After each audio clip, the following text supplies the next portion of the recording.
اللهم صل على محمد وآل محمد. Bismillahirrahmanirrahim, en el nombre de Dios, el clemente, el misericordioso, la paz de Dios sea con todos sus profetas, desde Adán hasta Muhammad, salawatullah wa salamu alayhim ajma'in. Venimos hablando del milagro y les prometimos que en esta lección vamos a definir y hablar de las condiciones del milagro. El milagro generalmente es un acto, una acción producida por el profeta. Él es el agente del milagro, es quien presenta el milagro. Este acto es un acto fuera de lo normal, o sea, es un acto que tiene condiciones que ningún acto normal en la vida cotidiana de los hombres tiene.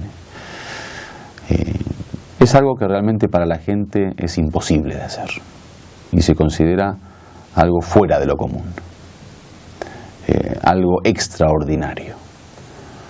Entonces, la primera condición es que es un acto. Lo segundo, que es un acto extraordinario, fuera de lo normal, fuera de lo que la gente conoce como cotidiano. Segundo, está de acuerdo con lo que presenta el profeta como pretensión y desafío. O sea, si yo, por ejemplo, digo, bueno, mi milagro será, por ejemplo, transformar el agua en jugo de naranja, por poner un ejemplo. Esa es mi pretensión, eso es lo que yo digo. Luego hago un acto y el agua se transforma, por ejemplo, en jugo de sandía. Eso no es considerado un milagro, por más acto extraordinario que sea, porque justamente uno de los puntos fundamentales de la moral de los profetas es la veracidad. Entonces tiene que ser veraz en su pretensión. Y tiene que haber una conformidad entre su pretensión y su acto. Entonces, milagro es aquel acto extraordinario que está conforme a lo que uno dice, a lo que el profeta dice, digamos, al desafío del profeta, o a lo que presenta como milagro, lo que anuncia como milagro. Y finalmente, ningún hombre puede cumplir con esas condiciones, o sea, ningún hombre puede hacer ese acto. Esas son las condiciones fundamentales. Después está el tema del desafío. Todo milagro viene acompañado del desafío. El profeta desafía a la gente a hacerlo y la gente no lo puede hacer, o sea, la imposibilidad de poder hacerlo. Lo importante es que justamente se elegían para cada época el milagro que está como acorde a lo famoso en ese momento, a la cultura de ese momento, por ejemplo, aquellas ciencias o aquellas disciplinas o aquellas, digamos, actividades humanas que formaban parte de lo más conocido y de lo más importante y lo más relevante de la sociedad. Por ejemplo, cuando Jesús, alayhi salam, con él sea la paz, trae milagros como, por ejemplo, curar al enfermo, resucitar al muerto, curar al ciego, es porque justamente se cuenta en la historia de la profecía que en su época la medicina era la ciencia que más relevancia tenía y que más famosa era entre el pueblo de Jesús, y era lo que generalmente se consideraba lo más relevante en la sociedad, lo más difundido en la sociedad. En la época de Moisés, por ejemplo, que era la época de la magia, y Faraón tenía sus magos y cada uno tenía sus magos y los magos constantemente estaban trabajando con sus trucos de magia. Bueno, Moisés vino justamente con un acto que de alguna manera estaba relacionado con la magia, o sea, tenía la misma forma o el mismo estilo de la magia, por eso los magos creyeron en Moisés. En la época del profeta Muhammad, con él sea la paz, era la época de la literatura, la época del discurso, de la lingüística, del idioma, de la oratoria, de la retórica, de la elocuencia, de la poesía. Es famoso el árabe generalmente por el tema de la poesía, por el tema de la literatura y la elocuencia, especialmente el tema de la elocuencia y la retórica.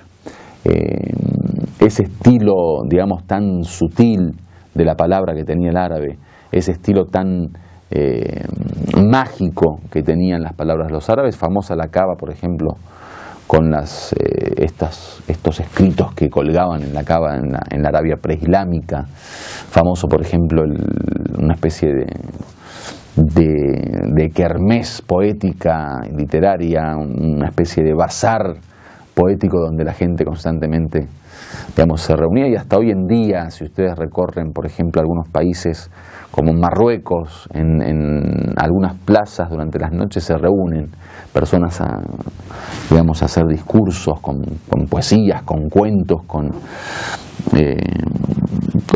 todas cuestiones que tienen que ver con este asunto de la palabra. Entonces, el profeta, con él sea la paz, tuvo varios milagros. Uno de ellos es la partición de la luna, cuando partió la luna en dos. Otro de ellos es cuando las piedras que tenía en la mano empezaron a hacer gloria a Dios, y a glorificar y a hacer alabanzas a Dios, alabar a Dios. El árbol, por ejemplo, que el profeta llamó y digamos, se movió y se dirigió hacia él, digamos, caminó hacia él. Pero el más importante milagro del profeta es el Corán, y esto es lo famoso, digamos, en el Islam, que el milagro eterno del profeta es justamente el Corán, que después vamos a hablar en la próxima clase sobre la milagrosidad del Corán, las distintas dimensiones de la milagrosidad del Corán, que fue considerado desde un primer momento realmente un milagro, y muchos de los que creyeron en el profeta lo hicieron fácilmente, simplemente al momento de escuchar al profeta leer o recitar el Corán. Por lo tanto, el Corán ha sido el milagro por excelencia del profeta, sacando todos los otros pequeños milagros que, bueno, al fin y al cabo eran parte de este desafío del profeta, pero el verdadero desafío que el profeta había propuesto era el Corán. Y justamente, ¿por qué el Corán? Porque era la época de la palabra, la época de la literatura, de la escritura. De la escritura en realidad con respecto a los literatos, porque se cuenta que en la Arabia preislámica solamente 12, 13, 14 personas eran los que leían y escribían. Era realmente una época de oscuridad y de oscurantismo y de ignorancia y de mucha decadencia en el sentido cultural. Pero sí, el tema de la palabra era famosa, o sea, el tema de los discursos, de la oratoria del árabe era bien famoso, y el tema de su precisión en la retórica, el tema de su arte de hablar. Y el Corán, bueno, al fin y al cabo es discurso en primera instancia, ¿no?